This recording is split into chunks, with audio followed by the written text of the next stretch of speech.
பாட்டி பாட்டி கொஞ்சம் குலாப் ஜாமுன் செஞ்சு தரீங்களா? கண்டிப்பா.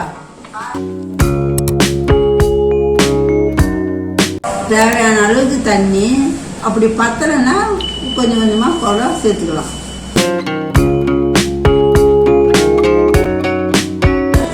பக்குவமாக பிசைந்தாச்சு. சின்ன சின்னதாக உருட்டிடலாமா? இதை உருட்டுறதுக்குள்ள தண்ணி பாதி அளவு வச்சிருக்கேன். இப்போ இந்த சர்க்கரையை 400 கிராம் சேர்க்கலாமா? ஒரு பாத்திரத்துல எண்ணெய் ஊற்றி வச்சுக்கிறேன். எண்ணெய் நல்லா சூடாயிடுச்சு. நம்ம ஊற்றி வச்சுக்கிட்டு அதில் சேர்த்துக்கலாமா? சரியான பதத்துல உருட்டினா ஒன்னோட ஒன்று ஒட்டாம வரும். இந்த பதத்துல எடுத்தா போதும். நம்ம செஞ்சு வச்ச சர்க்கரை பாவுல இப்ப இதெல்லாம் சேர்த்துடலாமா?